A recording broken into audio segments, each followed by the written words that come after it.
Are we doing this? Really? Wait for it. Are we doing this? Wait for it. Pow! What the fuck? WTF. And it's also, what the fuck? What's wrong with me? It's time for WTF. What the fuck? With Marc Maron.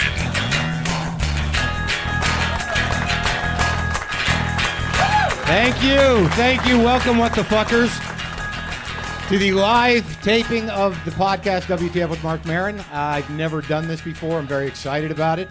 If I could, to start the show, could you all on the count of three say what the fuck for me? That would be great. 1, 2, 3. What the fuck? Awesome. It's just like the movie Network. Perfect.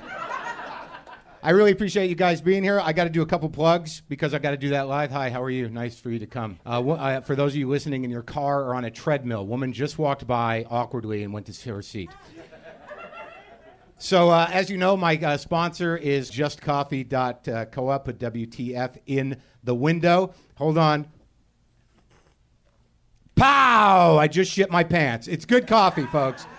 Please, go do that. If you need anything, what the fuck with Marc Maron related, go to WTF Pod. Now let's get to the situation at hand. On the show today, folks, good people. I will tell you who they are. Jesse Thorne is going to be out here from the Sound of Young America in just a second. Dave Anthony, an old cranky comic from my past, will be out here to talk about kids and politics. He is the blog master at Stop All Monsters. Give Dave a round of applause. The very well-dressed Greg Behrendt will be out here to talk about kids' clothes, music, and what kind of deal he made with Satan to write that book he wrote. And Craig Anton will be out here as well. Jim Earl will be here. Some of you know Jim Earl from Morning's Edition. To bring nothing but love into the room later. Eddie Pepitone also going to bring a lot of love into the room. I really appreciate you guys coming to the show, especially after yesterday was so harrowing for all Americans, where we sat at home on the edge of our couches just waiting anxiously for a 6-year-old to plummet out of the air. And it just didn't happen. And I know it sounds morose or cynical, but there are only two ways that could be a satisfying story. Either the kid falls out of the sky or he lands safely. Neither one happened, and I think everyone was just fucking disappointed. And then they just had to blame the dad, like, how could you let him hide and dupe everybody in the country? There were so many of us waiting for him to die or pop out of that thing, alive and well, but he was just in the attic. That's a fucked up story. And as the media, we need to know, did you just do this as a prank? What kind of fucking prank would that be?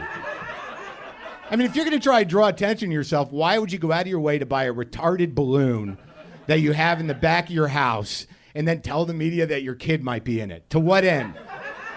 Just so the entire country goes, wow, that's a fucked up family, and that dad's weird. That's a weird dad they have. I want to share a little bit of my reviews because, you know, I read a lot of my reviews, and some of you know that I don't take them well if they're negative. So in effort to transcend my sense of insecurity and anger when I get them, I think I really got a spectacular one. And this was on iTunes. It was posted by a guy named Da Beat Mix. Under the heading "Loser" with 1 star, which of course just made me go, yes, what do we got here? But this one was fairly specific and I thought pretty terrific. I just don't get it. This guy wants money from you so you can listen to this podcast. Of course, he can't do that here on iTunes, so he prefer using his website. So basically, you go to the website and make a quote-unquote contribution of $10 or more. That's so Jew.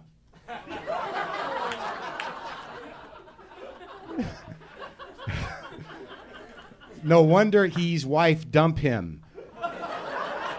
LOL. There's so much out there in podcast land to listen to. Know this crap about Jew stuff. Now, I think Know This Crap About Jew Stuff could be my next CD. Know this crap, N-O this crap about Jew stuff. What is it with people and Jews? I mean, what the fuck is that about? Why is it always the Jews? So let's start the show because let me start the stopwatch so I know how much time we're doing. So people who are sitting in the back waiting to do their sketch that involves Mr. Waffle in a hat don't get upset with me. We are broadcasting from the UCB Theater in Los Angeles, and we do have a great show. Let me make sure there's nothing else I need to touch. Oh, but a couple of things. You can email the show at WTFpod.com. You can also, merch is on the way. I've got a guy working on the merch. Jim Wirt is working on the merch. And I'd like you to go look at Jim Wirt's stuff so you know what to expect. Wirt is a marginal character in the world of fucking weirdness. And you can go to worldofwirt.com to see what he does as a graphic artist. You can also go to badtouchgoodtouch.com to see his tasteful T-shirt collections.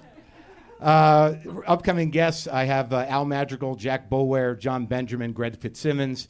I'm going to pester Louis C.K. on the phone, so that's all happening in the future. But right now, it is my pleasure to bring out the host of The Sound of Young America and also Jordan Jesse Go and the emperor of MaximumFun.org, Jesse Thorne, ladies and gentlemen.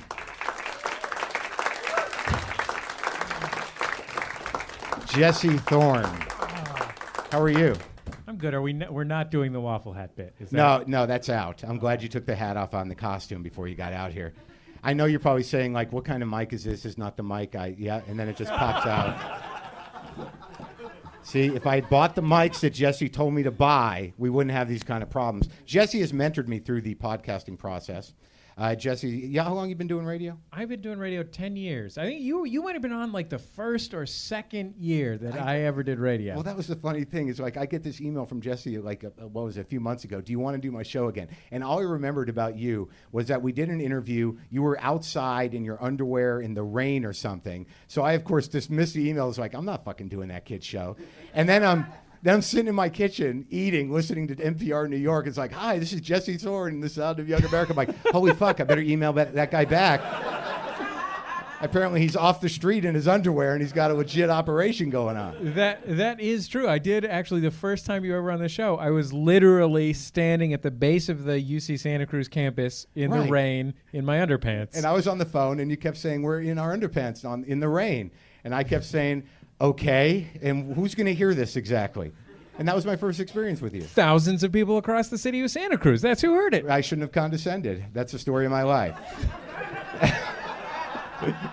Treat everybody as though they'll be more successful than you eventually. That's the rule in show business. If you can possibly do that without biting your tongue too much. I'm happy you're podcasting now. I think it's fantastic. I think it is too, and sometimes I get a little insecure about it because I'm a comedian. I did radio, and I just want to make sure I'm doing the right thing. Now, like interviewing, for instance, give me a couple tips. Am I doing okay right now? Do you prepare? Well, I mean, often an interview, like with regard to right now, often an interview is about the subject more than the host. Oh fuck! Hold on. Wait, whoa. Subject more than host. Let me just jot that down because that's going to change the whole game for me. Quite honestly, I don't know if I could do a show like that. But I'll try, yes. It's important not to. There's lots of like easy stuff. Here's something that I read. I think it was Scott Simon, the NPR host, said, if you're ever at a loss for a question, and I've stolen this and used it all the time, you can always ask, what did you think it was going to be like, and what did it turn out to be like? And that's like two stories and a little reflection about what the difference was. Okay. You can use that in literally any situation. Like, I could ask this lady, when you got dressed for the show and you put on those big boots, how did you think they would be received and how did it turn out? And she would have something to say about that. Well, I can tell you right now, there's only one way to receive those boots. And I'm getting the message loud and clear. And I appreciate everything you did in preparation for the show. So we solved that one. That was the easy one. Those boots can only mean one thing, but I think that's very helpful. Well, they can mean a couple things, but they mean one thing to me, and again, that's a note that I have to make. Subject more than host. So now, as a radio guy... Isn't it amazing that his wife left him? You wouldn't by any chance be the beat mix, would you? My wife left me because she said I had an anger problem, but in retrospect, she had tonal issues. Now, but let's talk about your kid. Jesse Thorne's a little kid, and he's 11 years old, and he's like, I want to do radio. Is that what it was like?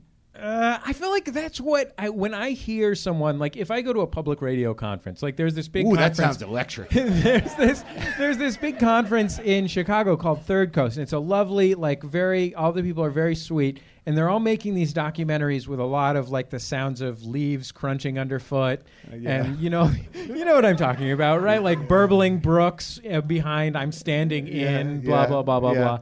And they all have these like amazing passions for radio. And like from my perspective, the great thing about radio is that it's like, it only costs like $500 to buy the shit you need to do it. Like that's what's great about radio. Like if I want to make a TV show, I got to have like a key grip. Yeah, a camera, stuff. All this stuff. Yeah. So, I mean, I like listening to the radio, but there's these people who like it's all they care about. And that's kind of weird to me because frankly, radio's a little archaic. Like I'm not against it. It pays the bills. I enjoy doing it. Right. But it's just it's sort of like being into like Edison cylinders or something like that.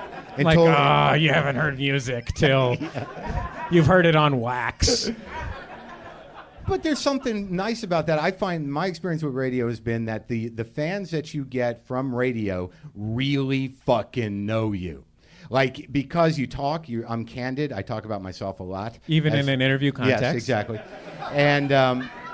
And people will come out to see the shows, and I can do a stand-up act, but after the show, they're like, yeah, the act was fine. How are the fucking cats? I mean, is everybody... Did you fix that toilet problem you had? We were all concerned on the chat board. The one really amazing thing about radio is that it really does go like straight into you. Like it is really intimate in a way. There's nothing between you and the person on the other. I've heard people explain that as being like it's sort of like hearing a telephone call. Like our only understanding of audio only communication is through the telephone. And you only communicate intimately over the telephone, or your greatest communications on the telephone are intimate. Yeah. So like there's a sort of presumption that people know you and know all about you, and know about you's wife. Yeah. And the whole thing. You know what I mean? They do know me, and it's uncomfortable for me because I have no boundaries. So when they walk up to me after shows and they know everything about me, I expect that I should touch them know inappropriately. Yeah. Well, no, I don't.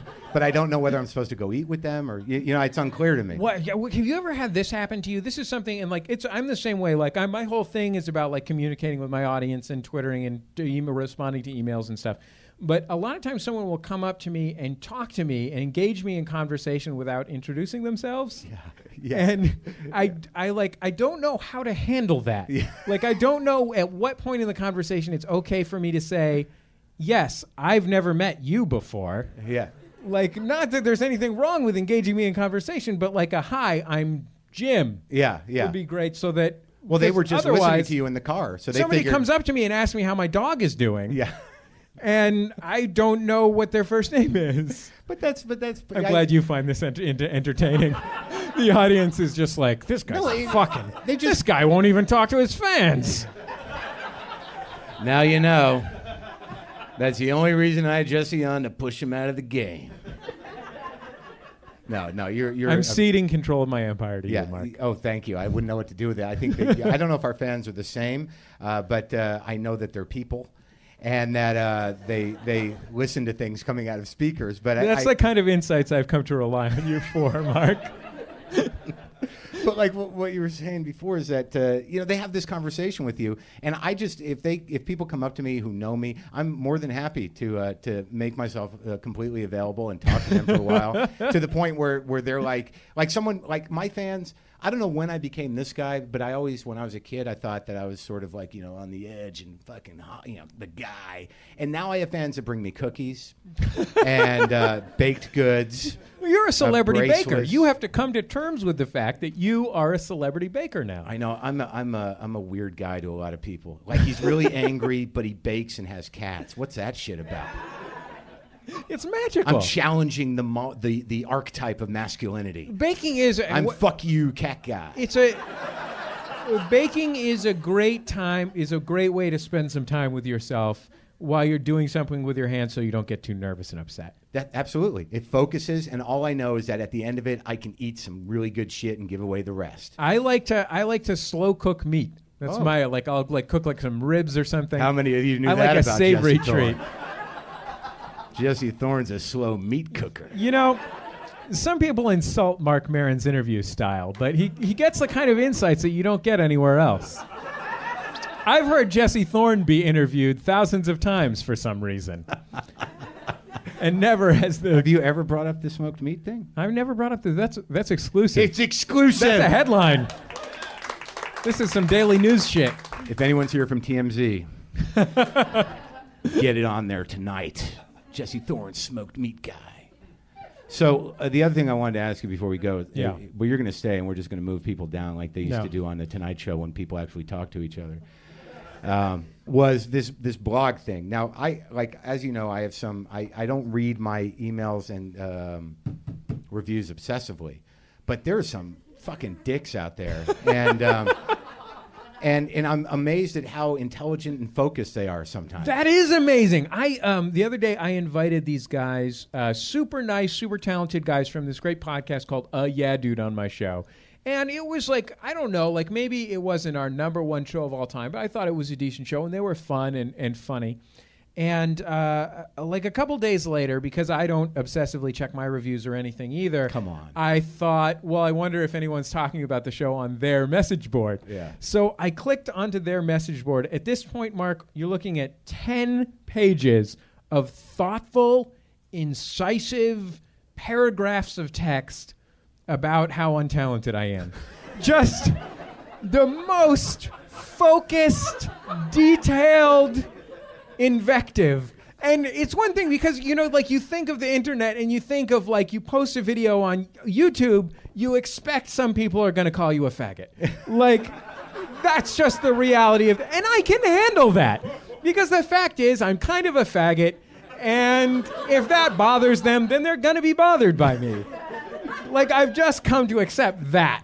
Right? Yes, faggot, you've accepted. But it's the focus, the intelligence. You would think that these people were in a community college writing class and had been assigned a 5-paragraph essay.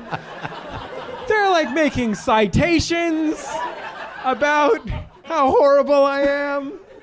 And it was really bad for me too because my co-host Jordan, who is frankly funnier than I am, they were fine with him. It was all about how horrible I am. It was it would be literally 1,000 words.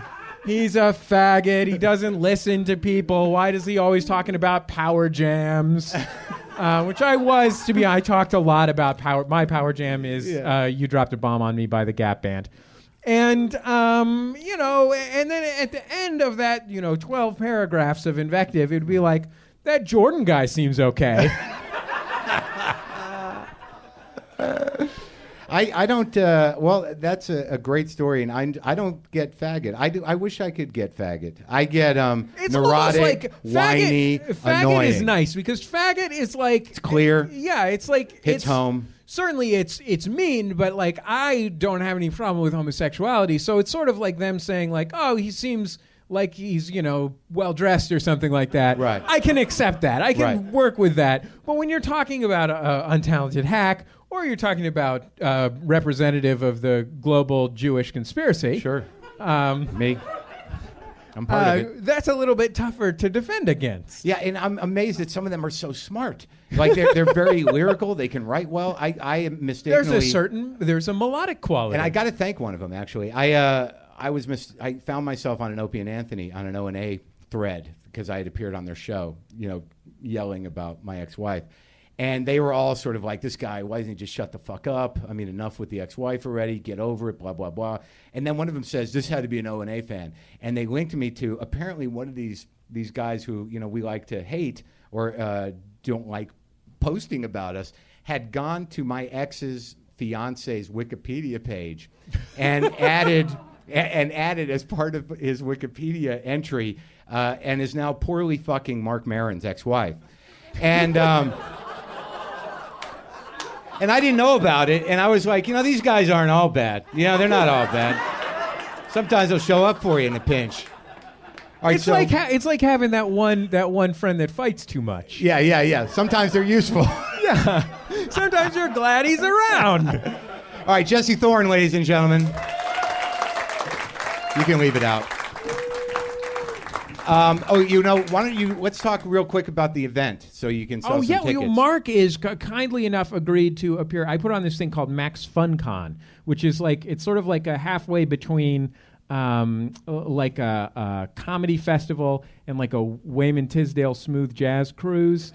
It's like this weekend. It's this weekend in Lake Arrowhead, which is in the mountains here in Southern California, and it's basically just like all these really sweet people getting together and like having a great time. And there's comedy shows and stuff like that. So Mark agreed to be there. There's Jimmy Pardo's going to be there. Maria Bamford, Al Madrigal, who's coming up on your show, is going to. Who doesn't love Al Madrigal? Am I right? Like, man. He's good. King of the good guys. I'm a little gay for Al Madrigal. I'll be honest. I would totally. Yeah. Oh, absolutely.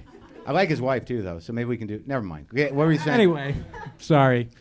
We's getting off topic. Yeah, so all this different sketch shows, but also like a lot of like different kinds of creativity classes and stuff like that. Whoa, classes? Back up. Yeah, mister. there's like seminars and stuff. Like, do I have to do any of those? Is there a seminar? You can do whatever you want. Okay. Yeah. So I can just go to them. I don't have to teach one. No, if you want to teach one, you can. Well, okay. Worrying. Yeah, worrying. Creative worrying. Yeah. How to make panic into money. Controlling the world's banks. Yeah. So, we're MaximumFun.org is where they go? Yeah, MaximumFun.org or MaxFunCon.com is the awesome. event. All right, well then let's do that. Now let's bring out this next guy. I'm very excited he's here because I haven't seen him in a while. I don't talk to him much, but he was truly one of my favorite people back when we started doing comedy together because I'd never met someone so beautifully cranky in my life. And now he's also the proprietor, is that what you call it, of stopallmonsters.blogspot.com, and he's taking on the world of politics and now taking on the world of a newborn baby in the house. Please welcome Dave Anthony to the stage.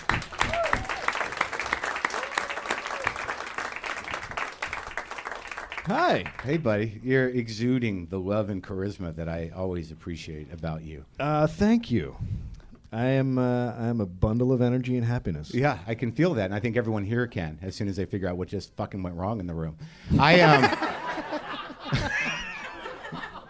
I'm kidding, Dave. It's good to see you. It's a good interview so far, don't you think? I think he's doing amazing work. Hold on. Subject. Next Terry Gross. More than okay. Larry King. Quickly insult, then go to the questions. I think that in the radio game, you call that disarming for the good stuff. You know what I mean? Like, you sort of like, I threw you off guard a little bit. I knew you could handle it, but it might come back to me later. But, sort of like Larry King asking a nonsense question at the beginning. Like, yes. Would you be the balloon boy? I say we run with that. Mm-hmm. Dave, you would be the balloon boy? Were you envious of the possibility of drifting over the country in a balloon? Well, I'm sad about the balloon boy because I think the balloon boy was put up to it by his father. You do? Oh, fuck yeah. His dad is a reality television whore. He's one of these guys who's addicted to being on television, wants to be a star. He's been on television. But for being a bad father with a ridiculous balloon he toy? didn't think that shit was going to break. Oh. The kid just let it out in an interview. I saw that with Wolf Blitzer. He's like, Daddy said to not go out. Yeah, he said, we did this for a show. Oops. The worst thing you could say on television. So you really think the father put him up to it? Yeah, I think the father was like, here's the deal. We're going to release the balloon. You're going to hide in the attic. Everyone's going to think you're in the balloon, and then we'll be famous. For being bad parents.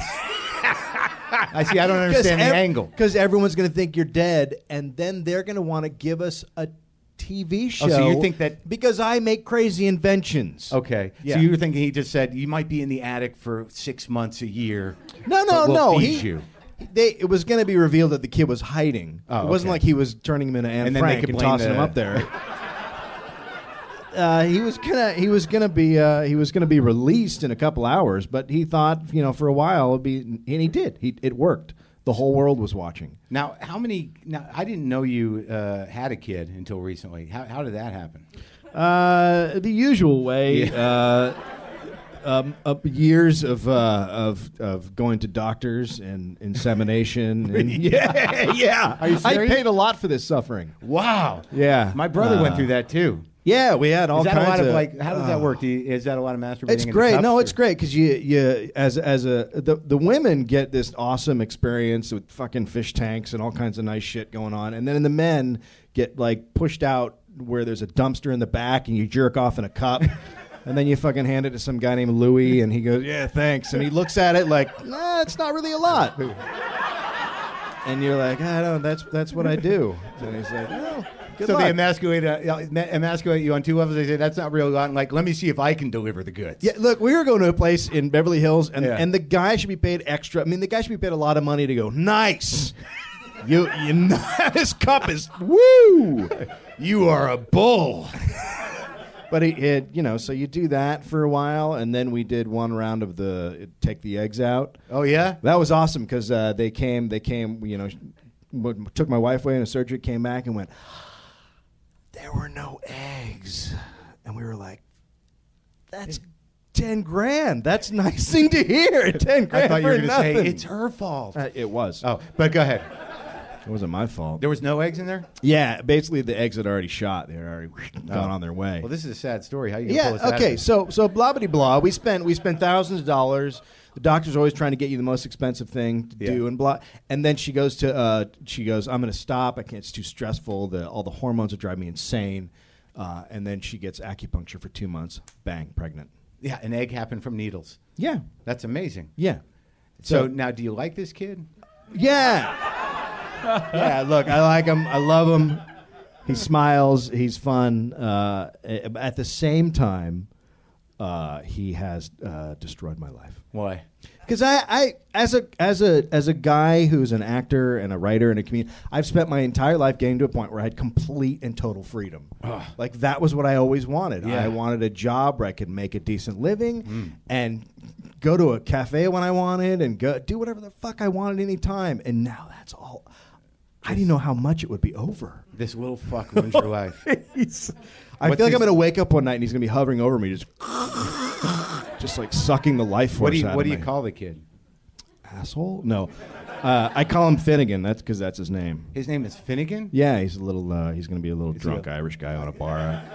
Yeah. You put a lot of pressure on that kid. Yeah, that's a name you got to live up to. Yeah, he's going to get in a lot of fights, and he's going to drink whiskey, and there's going to be a lot of punching. Have you started with that already? How old is he? He does not drink whiskey yet. He's How old is he? 6 months. Oh, what are you waiting for? If it's I don't know if he can handle it. I don't know if he's got the. He looks like he's going to be angry, a little angry drunk. how's he not going to be angry with you as a father? What are you talking about? I'm the nicest gent. Now he's fucked. He's fucked. He's going to be That's what angry guys always do in a pinch. You're like, no, people just don't understand me. No, I'm very sensitive. I'm sweet. Just not in front of people. Yeah. No, I will not deny that I'm angry, and I won't. Yeah. No, he's going to have a little bit of the little bite to him, I guess. So Jesse, are you gonna have kids? I think so. I think so. I like children. Yeah. That was weird. It the way you seems said like that. I'm. I got a little bit of a weird vibe, but go ahead. It was the way you said it. I mean, there's a place you can blog that stuff. Oh, what's the website? yeahdude.com/forum. Go there. I think I would like to have kids. I have two younger brothers who one of whom is like 8 years younger than me, and one of whom is like 15 years younger than me. So I was around and taking care of them when they were babies, but I wasn't responsible for them, which seems like it's a whole other. Yeah. My brother has 3 kids, 3 adopted kids, and he's just married a woman that has 4 kids. It's like a fucking Jewish day camp over there every day. What? There's 7 kids. And I've decided that as lovely of a dad that my brother is, he's addicted to children. He's got a problem, and I don't know where it's going to stop. Look, I'm taking cats off the street. This guy's starting an army of Jewish children. And you can't talk to him. You can't talk to people with kids. Even you today, I call you on the phone like, yeah, good. Yeah, he was fucking eating. Back your shit up. You and your fucking cat's like, oh, I talk to my cat. He's in the windowsill. He fucking walks away. Yeah. I have to feed the motherfucker and put him to sleep. And you call. You're lucky I took your call. Oh, boy. You know? See, the arrogance of people with children is fucking mind-blowing. Yeah, I mean, really, look, all I know is that they are dangerous. I've lost a lot of friends to children. And But I'm glad you're here. No, my son, I understand he's a problem doing phone calls. I warned him before the call. I said, here's the Jew calling. Oh, yeah. So he knew what was He knew what was up. Are you the beat mix? I'm bringing the beat all the time. Mark, you need you could get one of those spotlights like in a noir film interrogation scene. Yeah. For the interviews? You just pass it around the audience. Are you the beat mix? The beat mix has just gotten more I'll be press. the good cop. Okay. Have you ever, you probably never had the experience. Have you ever been walking down Melrose with a baby and a Bjorn and then checked out a girl? Because that's the lowest point in your life. When you're like, fucking look at her and that skirt and that. Hey, got a little baby drool on me. Yeah, I'm a fucking creep. Like it's. If I had said yes, I'd had that experience, there would be a lot of questions to answer. Dave Anthony, ladies and gentlemen. Thank you. Let's move it on down. Thank you, man. So his blog, you got to go. We didn't get into politics this show, but he's all over it. You're taking vengeance on the world of fucking idiots. Yeah, I'm trying to make it funny. I mean, because everyone's just got their serious spin on I should politics, look at it again then. Yeah. Oh. Ouch. And I'm starting. You're gonna love this. I'm starting a podcast. Yeah. What else would I fucking do stuck in my house all day? Sorry, that comes out. Yeah, I can't wait to hear that podcast. This is Dave Anthony. I'm pissed off. Shut up, Finnegan. I'm working. Daddy's working. Yeah. That's going to be great. Are you going to call it Dave and Finnegan? What's up? It's Dave and Finnegan. He'd be the perfect fucking wacky morning guy. You do your jokes and the kids are like, nah. Because that's what they all do anyways. Oh, he hit me. He hit me with the crybaby again. Yeah. Let's do some prank calls. Give me a little bit of attaboy. Yeah. That's it. Dave and the Crybaby. That's going to be a hit. It is. All right, right now, you know him from many things. He wrote She's Just Not That Into You. He's a great comic. He's a musician and an overly snappy dresser. Greg Barron, ladies and gentlemen. Hey. Hi. I'm good, man. Grab a mic. You're familiar with those. Thank you. God damn your hair. I know, it's spectacular. What are you going to do with it? I don't know, man. It's like I see pictures of you. You're like a geometric shape. I mean, I've never seen someone so linear and symmetrical. Do you remember meeting me for the first time? Because I remember it. We were standing This can't outside be a the good Holy story. City Zoo. All these stories are always that bad. We were outside the Holy City Zoo, and I was wearing a shirt similar to this. It was a green and bright yellow Madras short sleeve shirt, rolled for guns. And you walked up and you stood in front of me and you went, "Oh, you're that guy." And that's what you said to me. You're that guy. You said, "Yeah, you're that guy." And I was like, "Really? That's it?" I used to think you were funny, and that's how most. No, and I still do, but I can't talk to you. That was then, though. That was then. Oh my God, you're that guy. I remember you back and what's then. funny is you're just about as much a clothes fetishist as I am, because I've watched you change frames, haircuts, beard shapes, and jackets for years. Mm.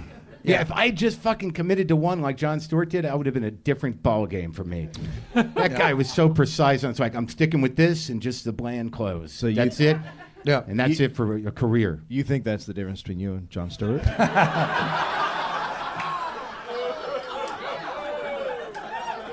Okay, look. John and I are fine. Okay, and I've just not been able to manage my charm as well as him. I think that's the primary difference.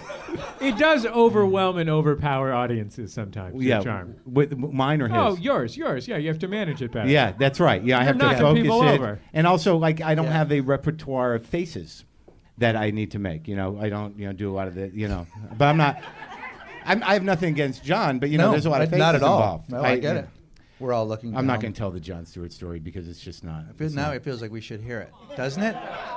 I want to hear it. All right, so back around the same time that I said you're that guy. Yeah, you're that time, guy. You're that guy. Yeah, oh. I used to get on stage, and Jon Stewart at that time was doing a lot of shit for MTV. He'd host things at the MTV Beach House and that kind of shit. Yeah. And I, of course, was not. I was maintaining my integrity because no one was offering to buy it. And that's right. Yeah. So I was on stage and he walked in and I was like, "Oh, there's Jon Stewart. You get tired of sucking Satan's dick, that kind of shit, Mm-hmm. And I used to bust him all the fucking time. And then, like, somehow, then I got the job on Short Attention Span Theater in its last incarnation, which he started as a show.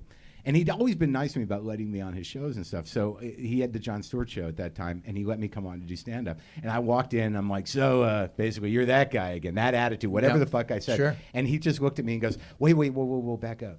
Don't you host Short Attention Span Theater? And I go, yes, I do. He goes, you have no right to talk to me like that anymore. Wow. Yeah.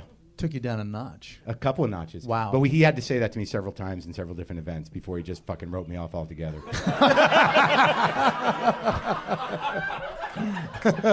So there's Mark, no... that's called managing your charm. Exactly. Right there. So you manage it right into your balls. Yeah. I'm working on it. I'm paying for it now. The humility's coming from being humbled. So, Greg, you have kids too, but before we talk about that, I think I wanted to ask you. Now, that was back when you did do a lot of muscly things. I think I met you at a gym once as well. I did something called the Zach Wilde plan, which is I would get fucked up and work out. So I would drink and then lift. So then the puffiness would just get puffier. So I was a burly. Yeah. I was a keg filled with sadness. I was a keg full of sad beefiness. I had the head of a heifer. There was a picture I found once. It's a great picture. It was at a party here at David Cross's, and almost everyone in the picture went on to do something spectacular in show business. And I look like a cow lost in a field in the middle of it.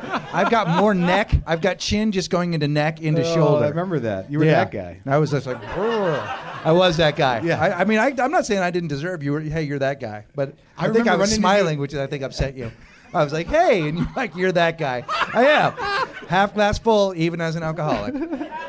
Well, I have a theory about that you just validated about most bodybuilders is that, there's just a sad little boy in there, and they're really just creating this cocoon of human flesh and muscle to hug them all the time for all the hugs they didn't get. Yeah. Well, I'm glad you're giving that to yourself. You look good. How long you got sober now? 13. Congratulations. Minutes. That's fucking... Get it? Boom. Yeah, 13 years. That's fucking a great... Was that the David Cross house on Los Feliz? That crazy fucking... Yes. When you lived there? I lived at that one. This one was before, and he lived there with... I can't remember, but it was somewhere else. It was like up the block from where Dave and I lived together when we had Shmuel, the landlord.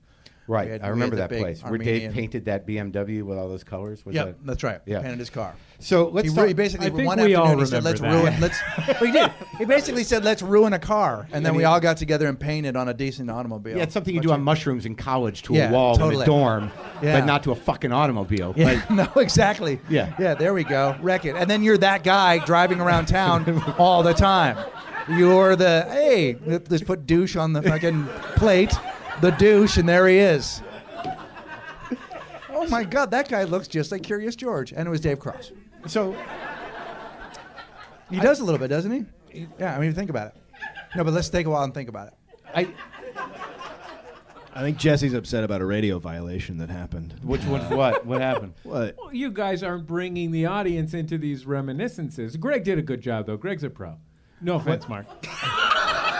Wow. Jesse Thorne. Fag. Fag.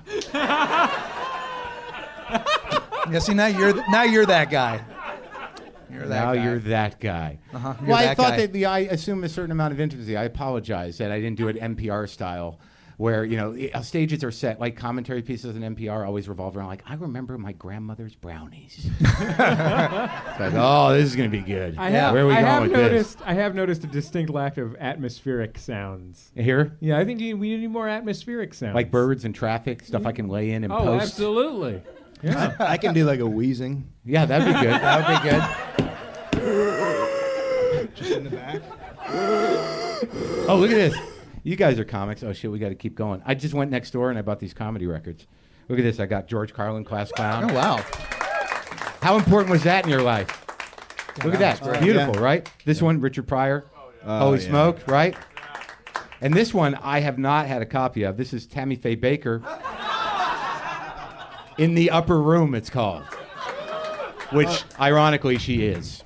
Or coincidentally, I guess ironically wouldn't be that because she is dead in the Upper Room. Isn't she? Is she dead? No, she's alive. No, is she dead? So she's almost in the Upper Room. She's been very sick for a while, No, she's right? dead, I think.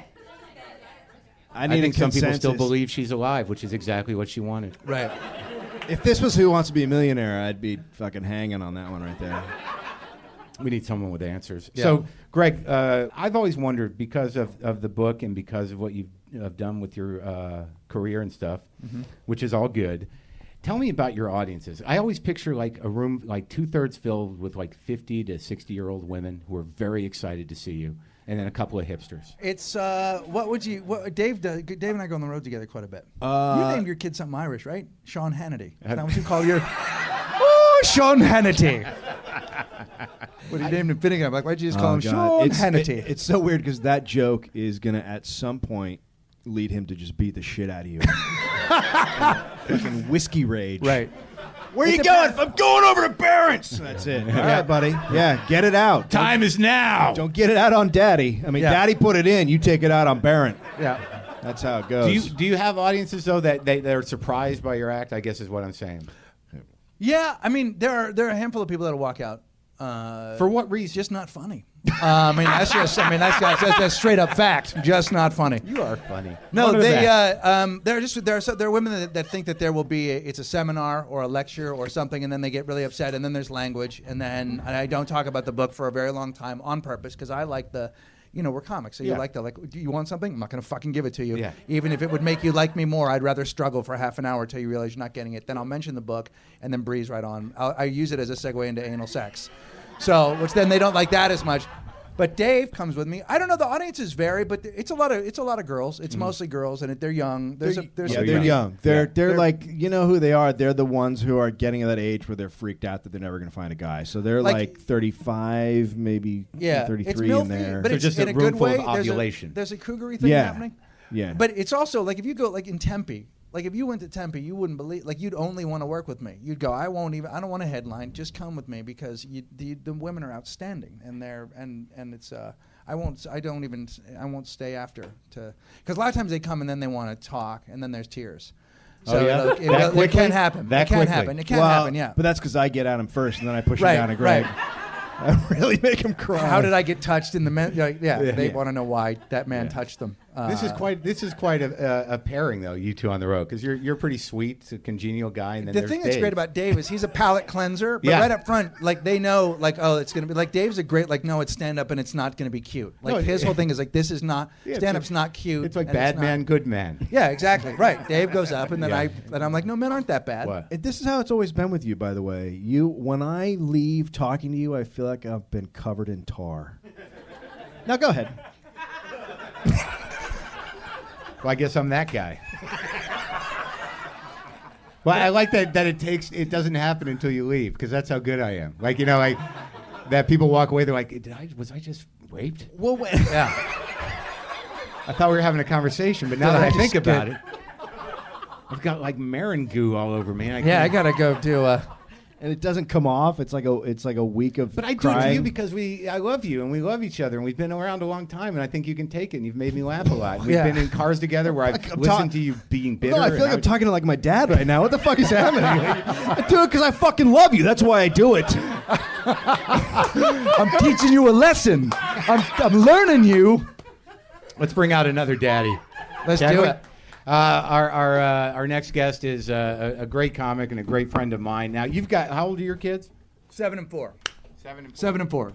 And his is newborn. Now Craig, I think, is going to just top off the roster. I believe that his twin girls are 12 now. Craig Anton, come on out, Craigie. I thought we were going to take a break. No, there's no break. We're running right through. Pancakes. So how old are the girls? They're 12 going on 20. Oh, shit. 2 of them. Now, see, do you have a daughter? 2 daughters. All right, so now I just wanted, this is the bridge I want to cross. 2 at once. Yeah. Yeah, that's better than me. Good for you. And I've known them since they were babies. Like, I knew them when they were still in your wife. Yeah. Yeah, inside. And they were frightened of you even then? Yeah. They used to let me stay at their house when they had babies and I was still drinking. And I'd wake up hungover and there'd just be these 2 little perfect beings like, that dude, Mark. And I'd be like, what the fuck is this? And they helped me. They made me believe in life again. Yeah, they're good. They're going to download this and then MySpace it to their friends or whatever. I don't know the technology. But I think what I'm concerned about and what I want you to help Greg with, if we can make this more like that kind of show. Sure, I love that. Is that you're right at the cusp of like they're about to be, girls. Yeah. And are you like paralyzed with fear of men like Dave or me?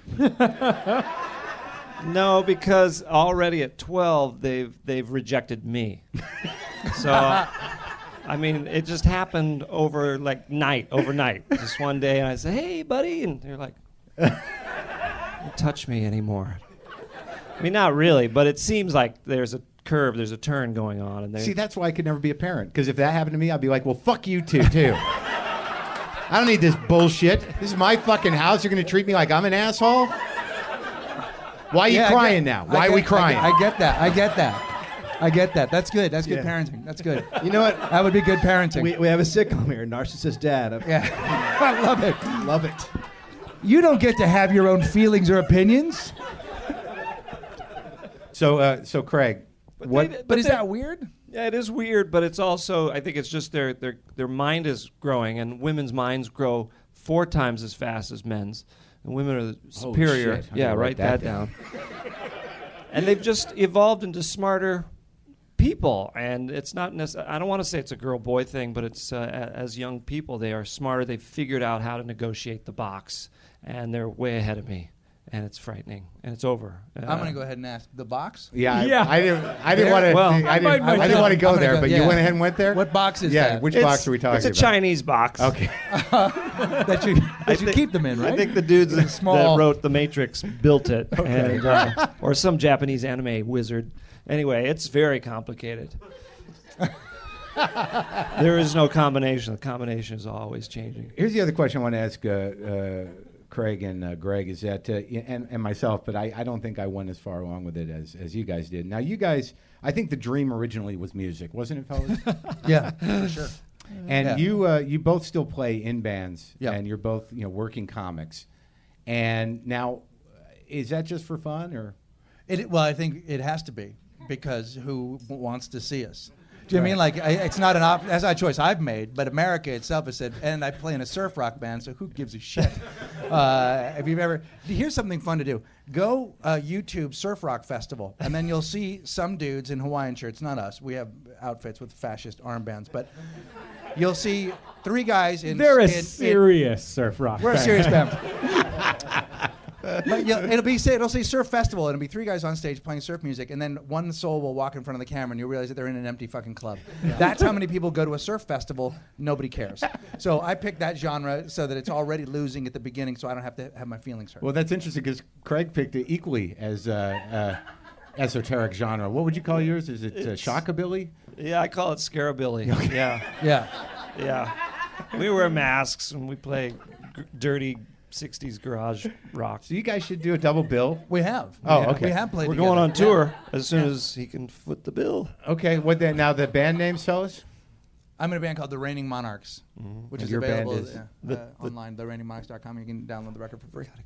We got to get a website. We're not even that organized. We usually pull people out of the audience to play with us because not everybody shows up all the time. No. And Craig's good, though. Their show is spectacular. Craig comes out. I mean, you don't know that it's Craig if you don't know him because he wears the mask of a skeleton. Even if you do It's know good. me, you It's still really fun. see it and you can't believe that I'm in there. It's frightening. Yeah, it is. It's good, though. It's really called good. the Tulsa Skull Swingers. Yeah. Oh, that's a great name. Yeah. See, I've kept my music at home. I just play But at do you home. want to play? Yeah. I See, do, I would yeah. I would feel like play a lot. But do you want to play live, or has that never been a thing for you? Some people don't. I sweat a lot when I play guitar. Like within minutes of picking up guitar, I'm drenched like I've been in a sauna, and there's no way to look cool. Like if you sweat like an hour in, people are like, God, he's working. But literally 2 minutes into playing guitar publicly, I'm drenched in sweat, and people are like, that's sad. What's wrong with him? Must be panicking. Yeah, for a change. Yeah, I like I'm it. picturing that, and it's really, really horrible. The longer I think about it, it's more and more horrible of you covered in sweat with a guitar. Oh, Dave Anthony. Oh, Dave, it is so Finney. Have you seen Finney and Dave? Oh, it's good to see them. Welcome back to Finney and Dave. Dave, what's Well, the Democrats are at it again, aren't they? Oh, they sure are. But the GOP's right behind. They're looking good. Fuck you, public option. All right. Is that what's that character called? I don't know. Well, look, folks, this has been our panel. That's Jesse Thorne, Dave Anthony, Greg Barron, Craig Anton. I'm going to let these guys. Are there any plugs that we need to do before I bring Jim Earl and the final, uplifting elements of the show? Plugs? No, you already just plugged Jesse? my blog, Stop All Monsters, and I'm going to be starting a podcast on Monday. Okay, great. Greg? I have a Comedy Central special airing on the 8th of November called Greg Barron is That Guy from That Thing. Which is how I'm generally recognized when people don't ask me if I'm Ty Pennington and will I build them a house. I get that a lot. Craigie? It's not that funny. I'll be on CSI Miami coming up, I think, in a week or two. Do you play a killer? I play a lawyer. Oh. That's even worse. All right, thanks, fellas. I'll see you backstage. You got it.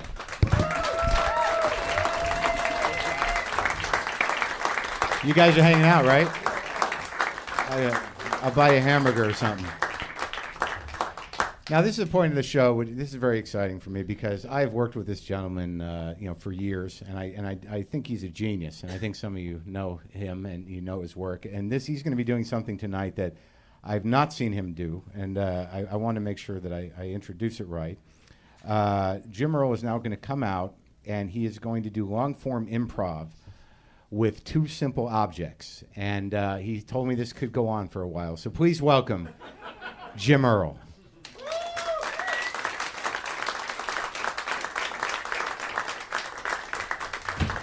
Do you need a certain kind of space, Jim? Do you want me to sit back a little bit? Or? I'm all right here. Hi, everybody. Here, pick up a mic there for you. And I'll just pull off to the side here and enjoy. Thank you very much, Mark, for having me on your podcast tonight. It is a great honor.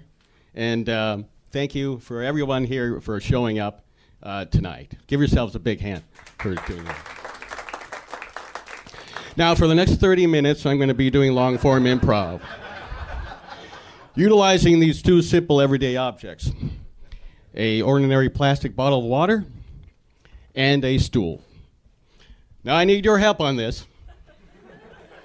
May I have a place? Poughkeepsie. I like that. All right.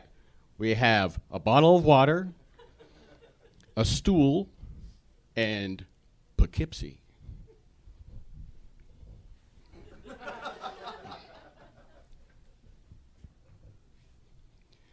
Boy, sure is hot here in Poughkeepsie. What's this? Good thing I'm thirsty. This bottle of water's right here on the stool.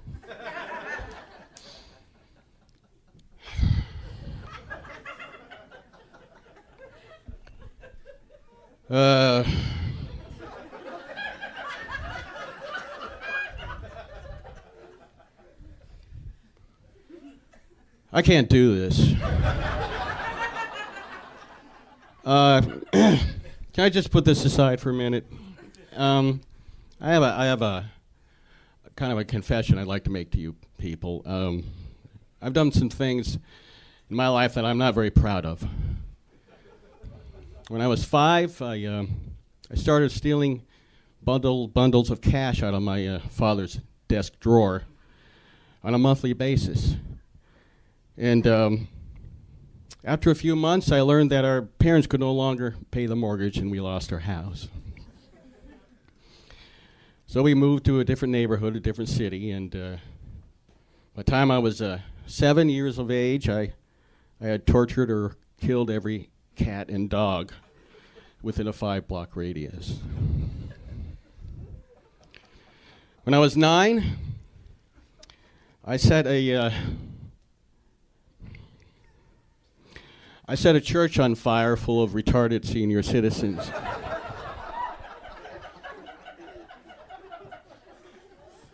Because I thought it might give me an erection.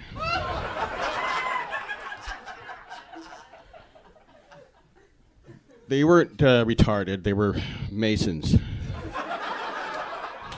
And I did not get an erection. 2 years later, I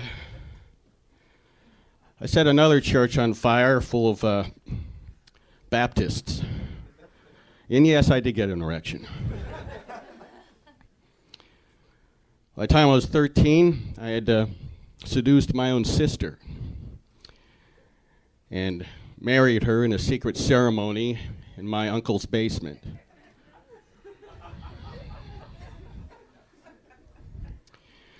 A few months later, when I found out she was pregnant with my own inbred, incestuous child,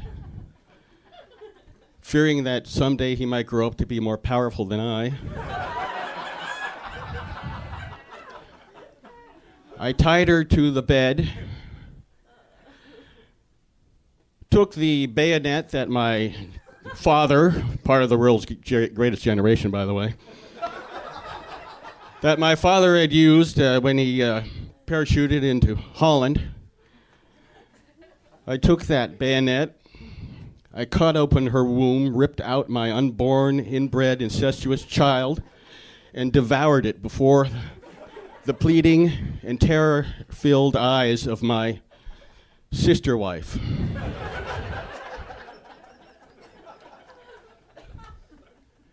Yes, I have done all of these things. But there's one thing I will never do, and that's write for Ellen. I mean, have you seen this shitty show? It is impossible to sit through it. You know, I've set people on fire and fucked my sister and ate her child, but I have my limits.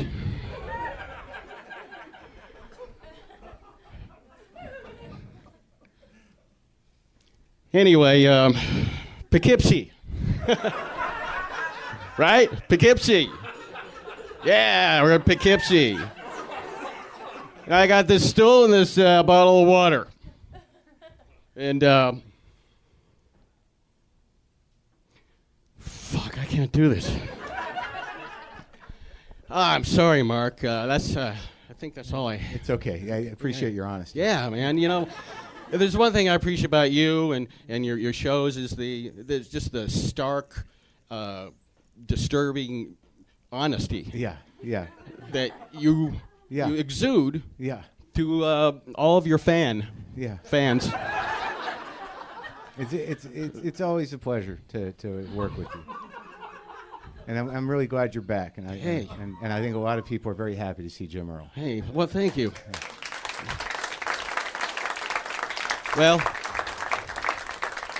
Mark, I just what? I noticed when you were out here with the other guys, you didn't plug my band. Oh yeah, what's the Clutter Family? Yeah, the Clutter Family. Wait, is there a website? Yeah, there is. MySpace, the Clutter Family, or on Facebook. Okay, go see the Clutter Family. All right, thanks a lot, asshole. It's great. Oh.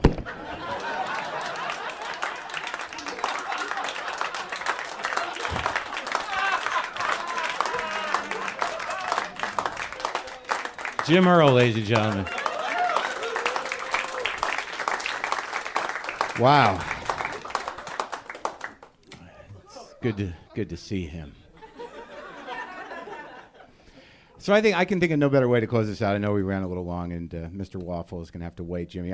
We're about done. And but I really think this is a nice way to go out because this guy makes me feel good, and I find him uplifting. Please welcome the brilliant Eddie Pepitone. Eddie Pepitone.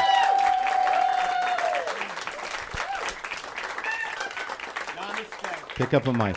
Namaste, everybody. These are prayer beats. No. Hey! Yeah, hi, sorry. What the fuck, Mark? I'm just going to jump into it because I know we have sketch groups back there who've worked for minutes on things. Now, no. And I know that's a comment about today's kids who do... In my day, we fucking worked for hours and hours. Your day as well.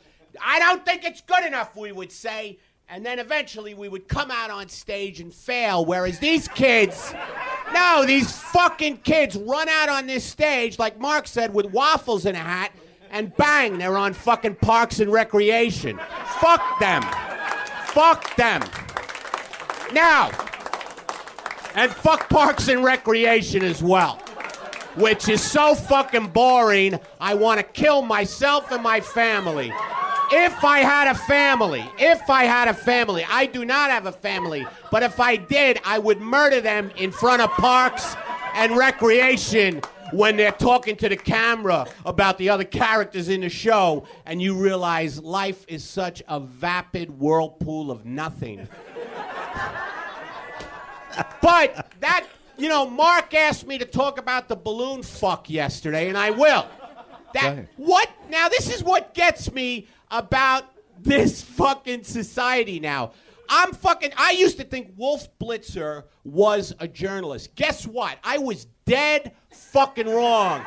That fucking idiot is going, the balloon, the kid is it? And they had experts on. Did you watch this yesterday? They had fucking experts on CNN going, well, with the amount of helium, I don't know if we could hold that child. And I'm watching this going, my life is horrible. I barely can scratch by. People 20 feet from my door on Tahunga, and I'm telling you the name of the street, and I don't want people trying to kill me, lunging at me, because your life is horrible. And for some reason, you've made me the center of your horror, right? Because John Lennon, I know I'm not as popular as Lennon, but he was killed by some fucking nut like you. Whoever you are, and you know who I'm talking to you, the psychotic fuck in this audience who is here alone. There he is. You, not so much. And that's how you placate the psychotic. You say, you, not so much. But let me get to the balloon fuck. What is this country? What? This is about how articulate I am.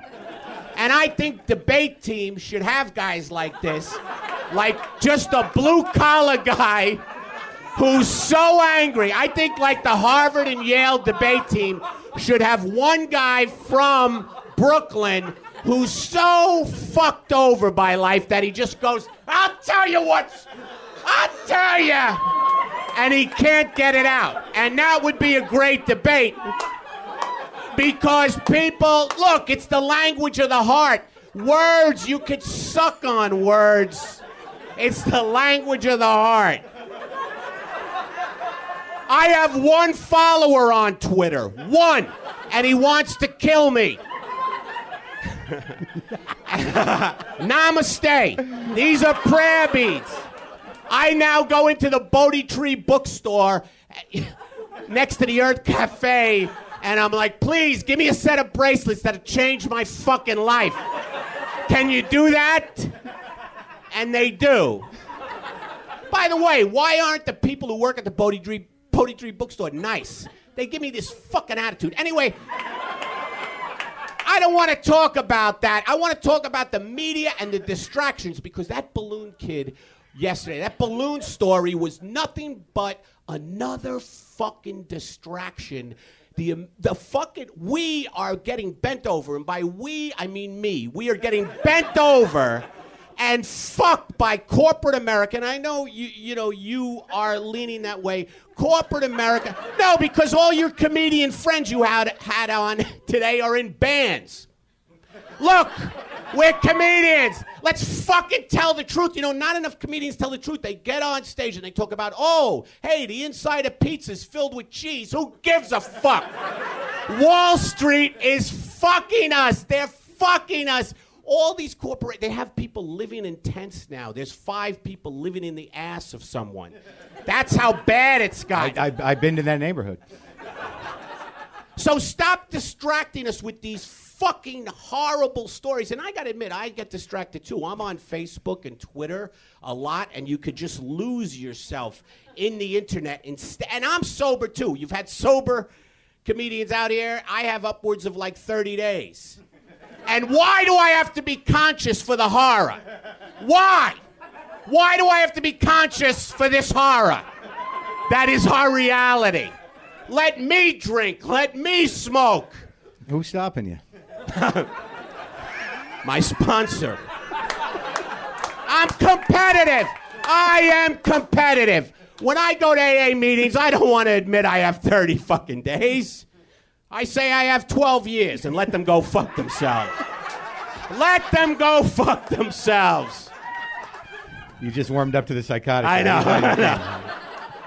Anyway, do you understand what I'm saying about the distraction? Bread and circus. You familiar with that term? I like How about that. shadows flickering on the cave? Plato wrote about that. Plato's That's cave. what the television is. Shadows flickering on our fucking cave. We're in our apartments.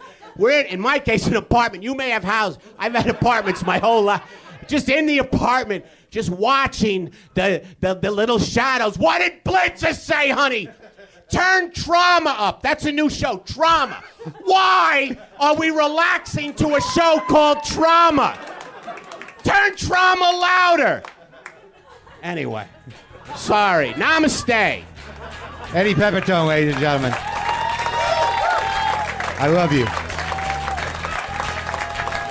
Let's keep it going for everybody who appeared on the show. Jesse Thorne, Dave Anthony, Greg Barrett, Craig Anton, Jim Hurl, Eddie Pepitone. I love you. Go to WTFpod.com if you need anything. Thank you so much. Follow me on Twitter. Follow Eddie on Twitter. Thank you so much for coming. I really appreciate you being here. Good night.